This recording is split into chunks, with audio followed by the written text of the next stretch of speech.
But I would like to kind of just tune you in to maybe some types of people, some jobs that they might want to pivot to.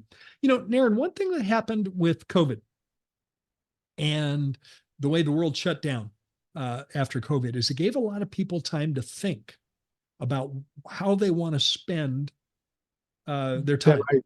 Their lives. And their life. And many dentists, this happened to many dentists, it gave you a chance to rethink about, hey, do I really want to, feel like I'm a hamster on a treadmill, handing fat cats at the insurance company $500,000 a year anymore? Do I want to do that? Right. Or do I want to pursue my passion? And there's people have done that. People have looked at that in their career. Do I really want to do what I'm doing where I feel like every day, I'm off to the salt mine. I'm doing my time. I'm doing my set work. That's the silver lining, right? And I think you're right. So this is not just happening in dentistry. So if you just put an ad today on the usual way you did 5 years ago, like you said, you'll get crickets. And even the people who book the appointment for an appointment, 1 out of 3 will show up. At least I've heard those stories from dentists. Like they don't even show up. They don't even let you know they're not coming for the interview. So you have to look outside of your pond. You have to look outside. So let's talk about where to look. Yeah. Think of yourself as a consumer, doctor. When you're out as a consumer, maybe you're renting a car, maybe you're at a restaurant, maybe you are visiting a hotel. Anybody in frontline customer service that does their job well, think of a server at a restaurant. And if that server does their job well, here's what I would encourage you to do. I would ask their name. Sometimes they have a name tag on. If not, oftentimes they give their name at the beginning of the meal. Hi, I'm Susan. I'll be taking care of you tonight. You don't remember their name? And if they delivered top-notch service at the end of the meal, say, Susan, I want to compliment you. You did an incredible job. You were attentive. You answered great questions about what was on the menu. I love what you recommended. I took your recommendation. It was fabulous. If you're ever thinking about changing careers, I own a dental practice nearby. Here's my business card. Please feel welcome to reach out to me. We're always looking for brilliant people like you. And at the very least, what happens there, Naren, is now there's someone locally that knows about your dental office. Maybe she's perfectly happy working in a restaurant. But, one of the problems of a restaurant is long hours, late nights. And, if she's a mom, those late night hours don't always mesh with family. Often weekend work. Now you can offer very favorable hours, typically no weekends, no weekends, yeah, very favorable. And frankly, they'll be getting a raise. And also it's a reliable paycheck, right? Like every single month, as opposed to, well, some days you're busy, some days you have to fill in for somebody else. It's just a mess. Right. Yeah. So anytime you're a recipient of good customer service, practice your people skills and just strike up a conversation.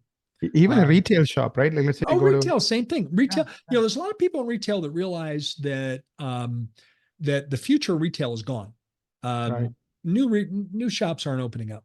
Everything's going to be done online, and those jobs are drying up. So retail is another good place to look. Banking is another good place. I was going to say, banking is great because banking is one of those things where, again, everything's going online.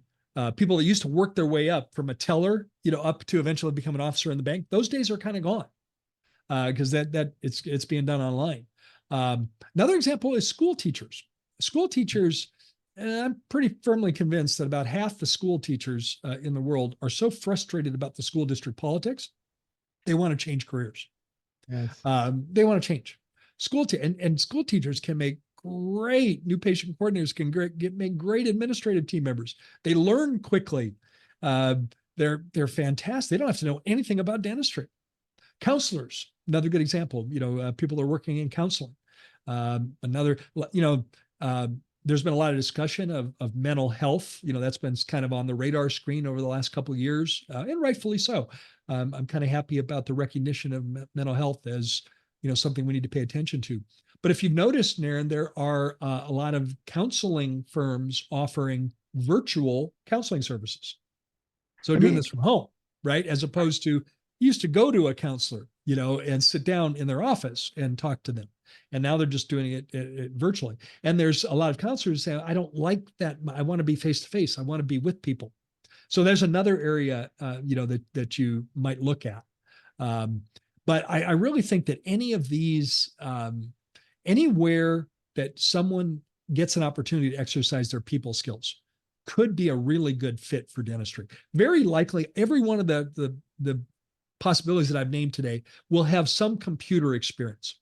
You think about the point of sale in a restaurant, Naren, it's not a cash register anymore. It's a computerized point of sale. If they can run their POS software in the restaurant, they can run Open Dental, Dentrix, EagleSoft. Absolutely, they can learn how to do that. Let me ask you. Let me ask you a question, Gary. I think you said the reason a lot of practices are not successful is they haven't changed the way they look for these patients. And you gave me one way, which is their team members. It's a team members, right? You gave me one way, which is look at the people you meet on a day-to-day basis. What about hiring itself? Because I know a lot of job descriptions. So you must have 17 years of experience in, you know what I mean? They're looking for the wrong kind of people, and of course, those wrong kind of people are not interested in working for you. Unfortunately, more of the burned out, wrong kind of people. Yeah. But what about an ad? Could be an Indeed ad where it's said in the Indeed ad, if you are currently a server at a restaurant, a school teacher, if you are working in retail, if you're working in banking and are interested in changing careers, we would love to talk to you. That's a intriguing point to have in your ad, because you know what? There may be a school teacher going through there and read that and said, oh my God, they're speaking to me. That ad is speaking to me. So if you're currently working in, and go ahead and fill in the blanks, whatever you think is something. Even the title of the ad, right? So instead of saying dental this, just make it a little bit generic so it attracts others who are not just only looking for dental. Now all of a sudden, it has all the things I'm looking for: working with patients, taking care of patients. Right. I can see myself doing this. I love helping people. I feel like I'm working, like you said, a nurse. I feel like I'm working in this, soulless 10,000 person corporation, and I want to feel like I'm making a difference. Right. You can start attracting those people. Yeah, well, that's the other. You raised another point. What about the big corporations where you're one of 100,000? Right. You really want to be, that little tiny grain of sand on the beach, and that could be another, another source. If you're in an area that has the mega employers, is that, where they want to work? And here's what I would do if there's any interest at all. Invite that person to come into your office, and not as a working interview. This is not a working interview. I want to emphasize this. This is to simply hang out and observe and see whether this might be in your future. This might be in your future. I did that 11 years ago. I successfully hired a young lady that was a waitress in a restaurant. And I said to her, just impeccable service. The water glass was topped off. She could answer any questions about the menu. She was attentive without being overly attentive. Does that make sense, Naren? As a server, kind of server that you want to leave a big tip. And she had a name tag on. Her name was Carly. And I said, Carly, I want to compliment you. You do your job really well. If I own a dental practice nearby, if you ever are thinking about changing careers, here's where you can reach me. This actually is my personal cell number. You're welcome to reach out to me anytime. And thank you for such a high level of service tonight. She looked at me and said, oh, well, thanks. And a week later, she called me and Gary, I don't know if you remember. I said, of course I remember you, Carly. So were you serious? I said, absolutely. She goes, but I have no dental experience. None. Well, no, not quite. I've been a patient, but I've never had any cavities. I think I've had my, I go in for my hygiene appointments and I've had my teeth whitened, but I don't know anything about dentistry. I said, perfect. She said, no, really, I don't know anything about dentistry. I said, that really is perfect for us, because we can train you to be our ideal team. All the skills you have in customer service will fit our practice like a glove. We can train you for that. And I asked her, I said, do you have days off? She said, yeah, I have 2 days off during the week.